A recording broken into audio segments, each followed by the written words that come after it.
देखें बाजी, मैं एक बात बताऊं, मसला ये है कि आप जी हमारी पढ़ाई जी 5 साल पढ़ लो।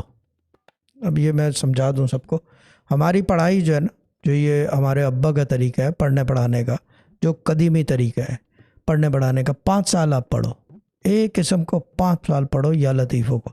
अब मैं शहजाद भाई के ऊपर रख दूं, ये इन्होंने 4 साल हो गए पढ़ते हुए या लतीफ़ों, और भी चीज़ें पढ़ रहे हैं, अभी भी कोई वजीफ़ा करा रहा हूँ किसी का। चीज़ ये है कि क्या कहते हैं, ये पढ़ रहे हैं। अब ये क्या करें, एक दफ़ा सूरह कौसर पढ़ लें, 5 साल की रियाजत उसी वक्त प्राप्त हो जाएगी, देर एंड देन। क्योंकि it's not only the recitation, it's the इजाज़त as well that he has to follow. It is not only the recitation, it's the permission as well that he has to follow. अगर ये नहीं करते, अब एक दफ़ा पढ़ लिया कोई बात नहीं है, एक दफ़ा मुंह से निकल गया इन्ना आता है ना, कल रुक गए, वो कोई बात नहीं है। मगर अगर पूरी पढ़ डाली नमाज के बीच में, नमाज के बाद, तो रियाजत हो गई रद्द, काम नहीं होता।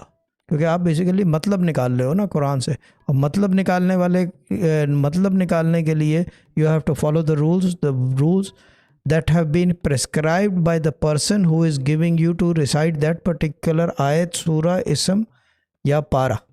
तो ये है मामला। तो ये बात सबको पता होना चाहिए कि भाई एक दफ़ा पढ़ने में, जब भी तो मैं बहुत स्ट्रिक्ट हो गया हूँ अब ना, कि वो नहीं हो रहा तो फिर सुन लो और अच्छा देखा अच्छा। जाएगा। ठीक है, तो ये करें, अब 21 दिन बाद बात होगी।